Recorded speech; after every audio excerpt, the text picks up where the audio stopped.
Mga ka-confess, bago natin simulan ng wild at nakakapanabik na kwento ngayong araw, nais ko muna kayong imbitahan na mag-subscribe sa YouTube channel ng Tagalog Wild Confession. Dito, hatid namin ang maiinit, mabibigat at makabuluhang mga kwentong siguradong tatama sa damdamin. Paalala lang po, ang lahat ng kwentong maririnig ninyo ay pawang katang-isip lamang at ginawa para magbigay aliw at aral. Anumang pagkakatulad sa tunay na tao o pangyayari ay hindi sinasadya. At ngayon, mga ka-confess, ihanda nyo na ang sarili ninyo dahil isa na namang nakakaintriga at kapanapanabik na Tagalog Wild Confession ang inyong mapapakinggan. Simulan na natin. Dear Ate J, tawagin mo na lang akong Hermenegilda. Alam ko Ate J, sa panahon ngayon na puro Chloe o Sky ang pangalan, masyadong mabigat sa tenga ang Hermenegilda. Pero gusto ko to dahil ito ang pangalan ng lola ko na naniniwalang ang dangal ay higit pa sa ginto. Nakakatawa, no? Kasi ang kwentong ibabahagi ko sa inyo ay tungkol sa kung paano ko unti-unting naiwala ang dangal na yon nang hindi ko namamalayan. Nagsimula ang lahat noong nakakuha ako ng trabaho sa Clark, Pampanga bilang isang senior accountant sa isang malaking logistics firm. Galing ako sa probinsya, sa isang maliit na bayan kung saan kilala ng lahat ang bawat isa. Ang paglipat sa Pampanga ay para sa akin ay isang fresh start. Gusto kong patunayan sa sarili ko na kaya kong tumayo sa sarili kong mga paa. Noong unang araw ko sa opisina, medyo naninibago ako. Ang bibilis ng tao, ang tatalas ng pananalita. Pero doon ko nakilala si Agapito. Sa gitna ng mga modernong pangalan sa office, ang pangalan niya ang pumukaw sa atensyon ko. Agapito. Pag-uulit ko sa isip ko. Mukha siyang seryoso, laging nakapustura, at may suot na salamin na nagbibigay sa kanya ng aura ng isang taong edukado at kagalang-galang. Hi Hermenegilda, right? I'm Agapito, the operations manager. Welcome to the team! Sabi niya habang inaabot ang kamay niya. Malakas ang grip niya, mainit ang palad, at may kasamang ngiti na abot hanggang sa mga mata niya. Gilda na lang po, sir. Tugon ko, medyo nahihiya pa. Wag na, Sir Gilda. Agapito o Pito na lang kapag hindi tayo nasa meeting. Masyadong formal, baka tumanda tayo lalo. Biro niya na ikinatawa ko naman. Ate J, si Agapito ang naging sandigan ko sa opisina. Siya ang nagturo sa akin ng pasikot-sikot sa Clark. Saan ang masarap na kainan ng sisig? Saan ang shortcut para iwas traffic sa main gate? At kung sino ang mga taong dapat kong iwasan sa management. Napakabait niya. Walang araw na hindi siya nagtatanong kung kumain na ba ako o kung kamusta ang adjustment ko sa bago kong kondo. Noong una, wala talaga sa isip ko ang kahit anong mali siya. Kasi bago ako pumasok sa kumpanyang yon, tinanong ko ang HR kung may mga policy ba sila tungkol sa fraternization. Sabi nila, wala naman, basta professional. Tinanong ko rin ang mga katrabaho ko tungkol kay Pito. Si Sir Pito, workaholic yan. Minsan nga inaabot niya ng madaling araw dito. Dedicated sa trabaho, sabi ng isa kong kasamahan na si Eustokia, ang head ng admin na matanda na rin at malapit nang mag-retire. Dahil sa dedikasyon niya, lalo akong humanga. Akala ko, kaya siya laging nasa opisina ay dahil mahal na mahal niya ang trabaho niya. Akala ko, kaya wala siyang dalang lunchbox ay dahil wala siyang panahon magluto dahil single siya at nabubuhay mag-isa sa isang apartment malapit sa opisina. Isang gabi, umuulan ng malakas sa Pampanga. Iyong tipong zero visibility sa kalsada. Tapos na ang shift ko pero hindi ako makauwi dahil wala akong dalang sasakyan at mahirap mag-book ng Grab. Nakita niya akong nakatayo sa lobby, yakap-yakap ang sarili ko dahil sa lamig ng aircon at ng panahon. Gilda, wala ka pang sundo? Tanong ni Pito. Nakasuot na siya ng kutseng jacket, handa nang umuwi. Wala po sir, Pito. Mahirap mag-book eh, sagot ko. Halika na, ihahatid na kita. Delikado ang panahon, Baka bahain pa ang dadaanan mo. Huwag ka nang tumanggi. Malapit lang naman ang kondo mo sa dinadaanan ko. Alok niya. Doon nagsimula ang lahat, Ate Jay. Sa loob ng sasakyan niya na amoy mamahaling pabango at puno ng mga klasik na kanta sa radyo. Masinsinan ang usapan namin. Nagkwento siya tungkol sa kabataan niya, kung paano siya nagsumikap para marating ang posisyon niya ngayon. Ramdam ko ang lalim ng pagkatao niya. Wala siyang nabanggit na asawa, walang nabanggit na anak. Ang tanging nabanggit niya ay ang kanyang pamilya sa malayo na pinapadalhan niya ng pera buwan-buwan. Akala ko, ang pamilyang tinutukoy niya ay ang mga magulang niya at mga kapatid. Hindi ko alam, iyon pala ang unang pulang bandila na hindi ko napansin dahil nabulag ako ng kanyang kabutihan. Pagdating sa tapat ng kondo ko, tumingin siya sa akin ng matagal. Salamat sa kwento, Gilda. Masarap kang kausap. Parang nakahanap ako ng kapayapaan sa gitna ng ingay ng Clark. Kinilig ako, Ate Jay. Aminado ako. Sino ba naman ang hindi kikiligin sa isang lalaking tulad ni Agapito? Gwapo, matalino, matanda man sa paningin ng iba, pero para sa akin, siya ang definisyon ng isang gentleman. Lumipas ang mga buwan at naging madalas ang aming after-work dinners. Minsan sa Angeles, minsan naman sa San Fernando para lang makaiwas sa mga katrabaho naming pakagawan kami ng issue. Pero ang totoo, wala akong kinakatakutan noon kasi sa isip ko, dalawa kaming malaya. Dalawa kaming naghahanap ng kasama sa buhay. Hanggang sa isang gabi, habang kumakain kami sa isang tago at tahimik na restaurant sa Porac, hinawakan niya ang kamay ko.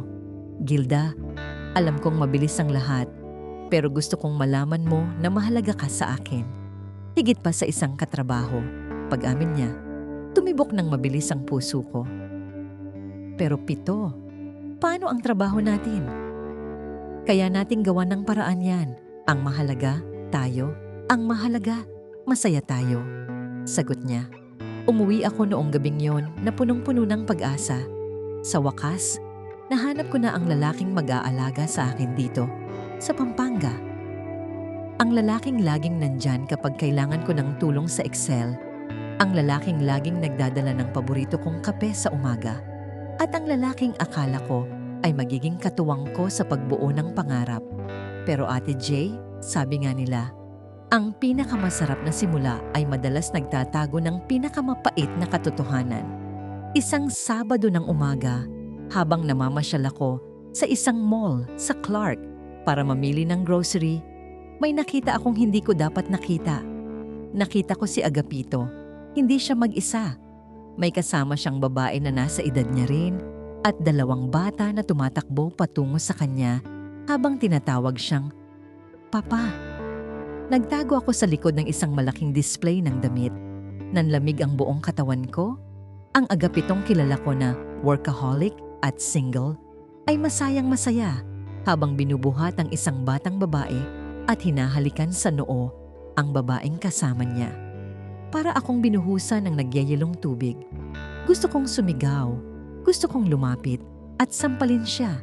Pero napako ako sa kinatatayuan ko. Doon ko napagtanto na ang lahat ng gabi na sinasabi niyang overtime siya o ang mga weekend na hindi siya nagpaparamdam dahil bumibisita sa pamilya ay hindi para sa mga magulang niya. Ate Jay, doon ko nalaman na pumasok ako sa isang sitwasyon na hindi ko kailanman ninais, na ang pangalang Hermenegilda na iningatan ko ng matagal ay malapit ng madungisan ng salitang hindi ko akalaing maikakabit sa akin. Kabit. At ang mas masakit, nalaman ko ito kung kailan mahal ko na siya. Kung kailan naibigay ko na ang lahat, pati ang tiwala kong binuo ko ng maraming taon. Nanatili akong nakatago sa likod ng mga hanay ng damit. Halos hindi humihinga. Ang bawat tawa ni Agapito na naririnig ko mula sa malayo ay tila tusok ng karayom sa aking pandinig. Nakita ko kung paano niya inakbayan ang babaeng yon, ang kanyang tunay na asawa. Ang pangalan niya, ayon sa narinig kong tawag ng mga bata, ay Socorro. Isang pangalang kasing tibay ng hitsura niya. Mukhang mabait si Socorro, mukhang mapagmahal na ina, At lalong naging masakit para sa akin ang makita na ang lalaking mahal ko ay may binuo ng mundo na wala akong puwang. Umuwi ako sa kondo ko sa Clark na parang isang zombie. Hindi ko binuksan ang mga ilaw. Naupo lang ako sa sahig habang nakatingin sa kawalan. Paulit-ulit na bumabalik sa isip ko ang mga sandaling magkasama kami. Ang mga pangako niyang tayo lang, ang mga plano naming mag-out of town sa Baguio sa susunod na buwan, at ang mga gabing ipinagluluto niya ako ng hapunan sa aking unit. Lahat ba yun ay kasinungalingan? O baka naman totoo ang nararamdaman niya, pero sadyang swapang lang siya dahil gusto niyang makuha ang lahat. Hindi ako nakatulog ng gabing yon. Kinabukasan, Linggo, hindi ako lumabas ng bahay. Tinadtad niya ako ng text. "Gilda, gising ka na ba? May dinala akong ensaymada dito sa baba. Iniwan ko na lang sa lobby guard niyo. Hindi na ako umakyat, baka nakakaistorbo ako sa pahinga mo. I love you. I love you." Ang daling sabihin, no? Pero ang bigat panindigan.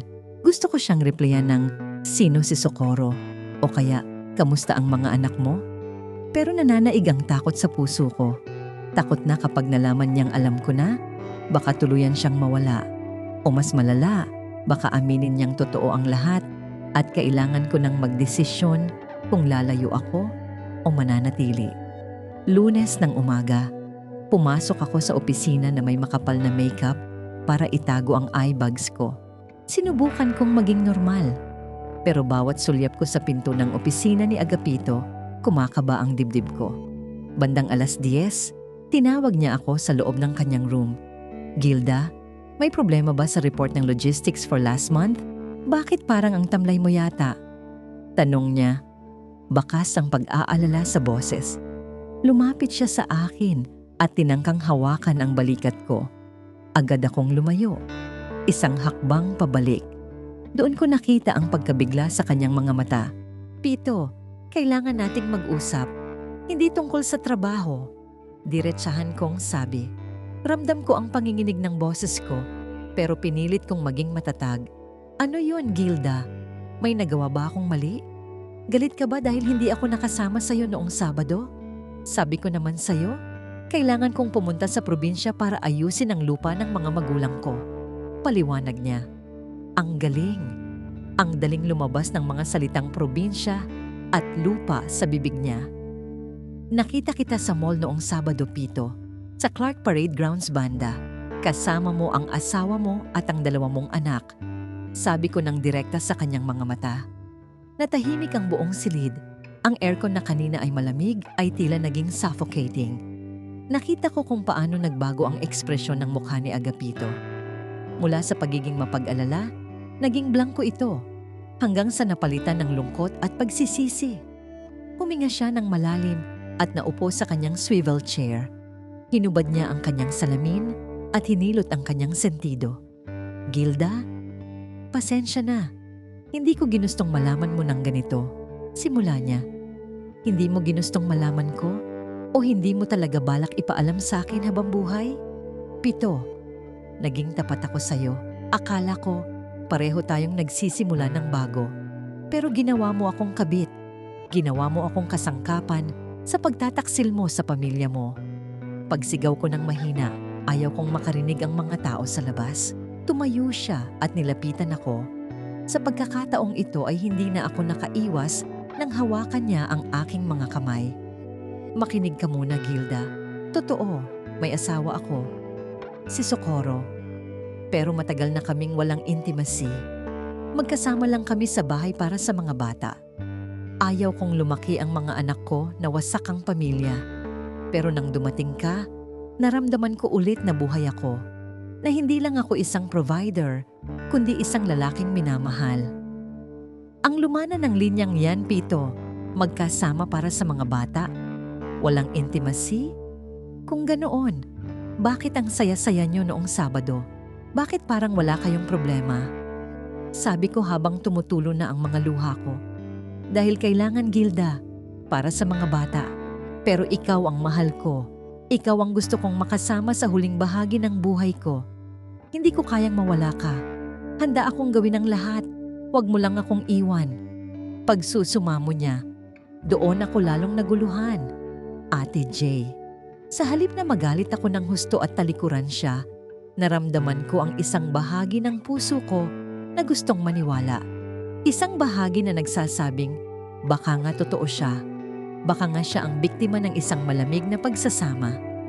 Ang pangalan kong Hermenegilda, na dati ay sumasagisag sa dangal, ay tila unti-unting nilalamon ng emosyong hindi ko mapigilan. Kailangan ko ng panahon para mag-isip, Pito. Huwag mo muna akong kakausapin sa labas ng trabaho.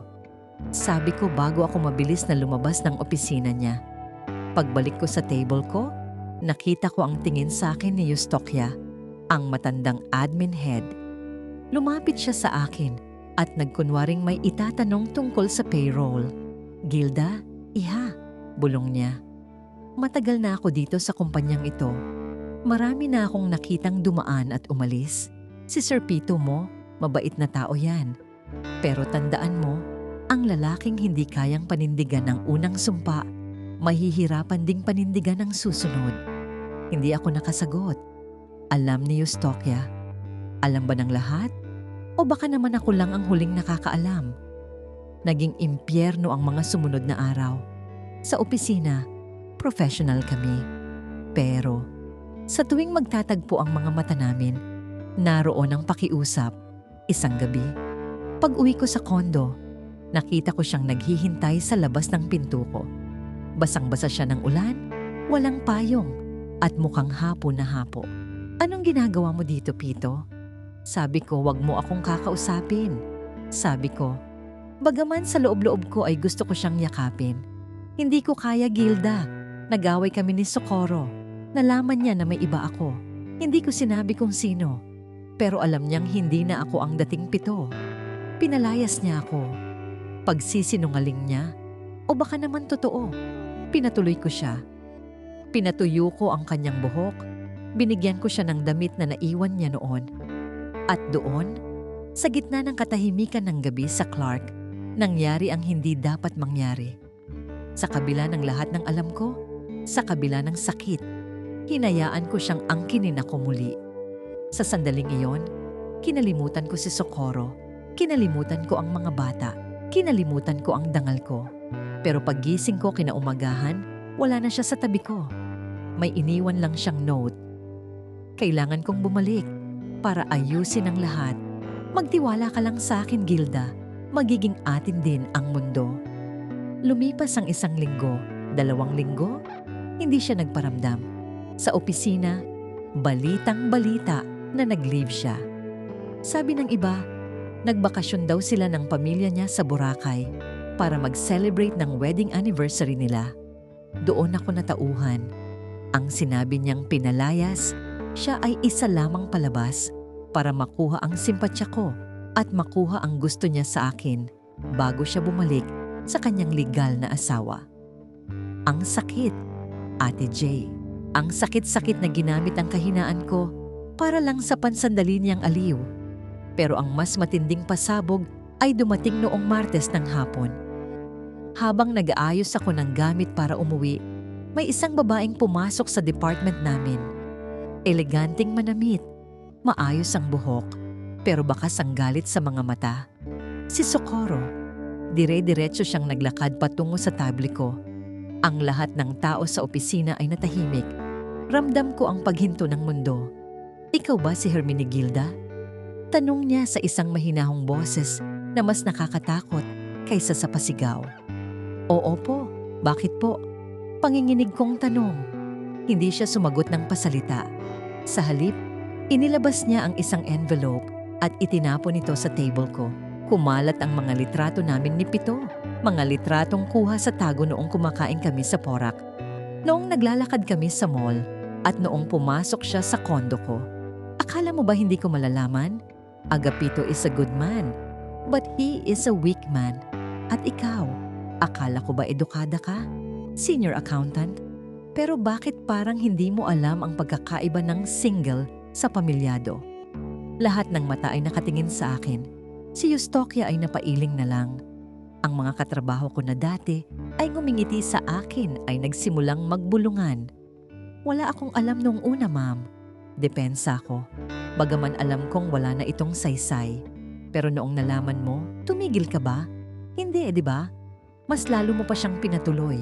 Alam mo ba kung anong pakiramdam ng mga anak ko nang makita nilang umiiyak ang nanay nila dahil sa'yo? Wala akong maisagot. Gusto kong lamunin ng lupa. Sa gitna ng komprontasyong yon, biglang bumukas ang pinto ng elevator at lumabas si Agapito. Nakita niya kami. Nakita niya ang eksena. Pero sa halip na ipagtanggol ako o lumapit man lang sa amin, nanatili siyang nakatayo sa malayo. At nang magtama ang tingin namin, umiwas siya. Doon ko nakita ang tunay na kulay ni Agapito. Isang duwag na lalaking handang magsakripisyo ng kahit sino. Maligtas lang ang sarili niyang imahe. Huwag kang mag-alala, Hermenegilda. Sabi ni Socorro bago siya tumalikod. Hindi kita ididemanda. Hindi ka karapat-dapat sa oras ko. Pero tandaan mo to, ang nakuha mo sa nakaw, kailanman ay hindi magiging sayo. Pag-alis ni Socorro, naiwan akong nakatayo sa gitna ng opisina, pinaliligiran ng mga taong dati ay tinitingala ako. At si Agapito, tahimik siyang pumasok sa opisina niya at isinarado ang pinto na parang wala siyang nakita. Doon nagsimula ang tunay na kalbaryo ko sa Pampanga. Pero Ate Jay, hindi pa doon nagtatapos ang kwento. Dahil sa kabila ng kahihiyang yon, may isang bagay na hindi ko inaasahan na magpapabago sa lahat. Isang bagay na nabuo sa mga gabing akala ko ay pag-ibig ang namamagitan sa amin. 3 linggo matapos ang skandalong iyon sa opisina, nag-resign ako. Hindi ko na kaya ang mga bulungan, ang mga matatalas na tingin ni Eustoquia at ang pananahimik ni Agapito. Para akong naglalakad sa kalsada na may dalang malaking krus sa bawat hakbang ko sa Clark. Pero ang mas mabigat na pasanin ay hindi ang kahihiyan, kundi ang balitang nakuha ko mula sa aking doktor. Positive.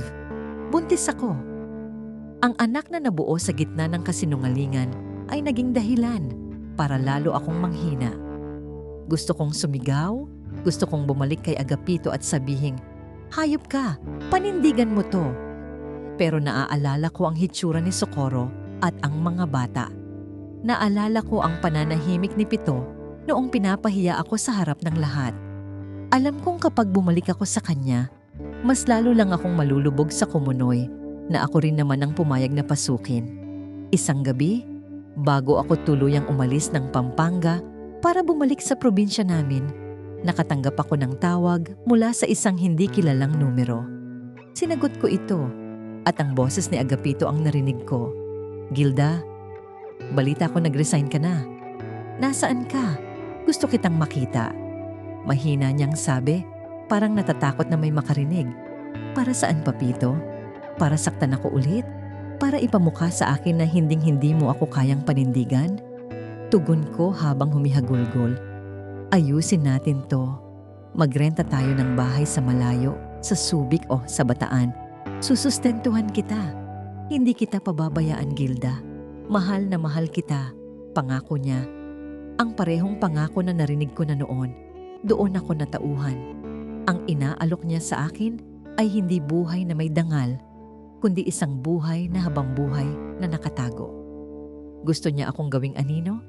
Isang lihim na itatago niya sa madilim na sulok habang nagpapakitang tao siya sa pamilya niya. At sa pagkakataong ito, naisip ko ang batang nasa sinapupunan ko. Hindi ko hahayaang lumaki ang anak ko na ang turing sa sarili niya ay isang pagkakamali o isang lihim. Huwag mo na akong hahanapin, Agapito. Ang batang dinadala ko, ako ang magpapalaki. Hinding-hindi niya malalaman na ang tatay niya ay isang duwag na tulad mo. Huling salitang binitiwan ko bago ko binura ang numero niya at tuluyang binali ang aking SIM card. Bumalik ako sa aming probinsya na bitbit ang sugatang puso at ang pangalang Hermenegilda na ngayon ay may bahid na ng katotohanan. Mahirap, Ate Jay. Sa tuwing titingin ako sa salamin, naaalala ko ang bawat haplos at bawat salita niya. Pero mas pinipili kong tingnan ang hinaharap. Ang pagiging kabit, ay isang pagkakamali na hinding-hindi ko na uulitin. Natutunan ko na ang tunay na pag-ibig ay hindi kailangang itago. At ang tunay na lalaki ay hindi kahahayaang mapahiya sa harap ng maraming tao. Ngayon, mag-isa kong itinataguyod ang aking anak na pinangalanan kong Salbasyon. Dahil siya ang nagsilbing salbabida ko para makaahon sa dagat ng kasalanan na muntik na akong lunurin. Sa Pampanga ko naiwan ang aking sakit at dito sa aming bayan ko, muling bubuuin ang aking dangal. Hindi na bilang isang biktima, kundi bilang isang matatag na ina. Mga ka-confess, yan ang kwento ni Hermenegilda.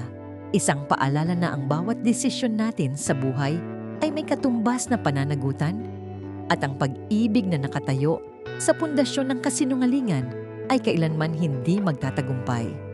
Mga ka-confess, at diyan na nagtatapos ang ating kwento para sa araw na ito. Maraming salamat sa inyong walang sawang pakikinig at sa pagbabahagi ng inyong oras sa aming mga kwento ng buhay, pag-ibig at mga aral na pilit nating hinahanap sa gitna ng kaguluhan ng mundo. Hanggang sa susunod nating kwentong Tagalog Wild Confession. Sana ay may napulot kayong aral sa naging karanasan ni Gilda. Huwag nating kalimutang maging mapanuri at ingatan ang ating mga puso. Muli, maraming salamat sa inyong suporta. At bago tayo tuluyang magpaalam, nais naming imbitahan kayo na mag-subscribe dito sa aming YouTube channel ng Tagalog Wild Confession at i-click ang bell icon para laging updated sa ating mga bagong uploads.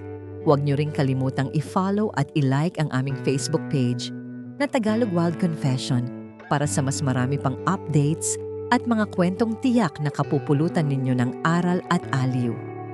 Hanggang sa muli, mga ka-confess, keep safe at laging tandaan, bawat confession ay may dalang aral. Paalam!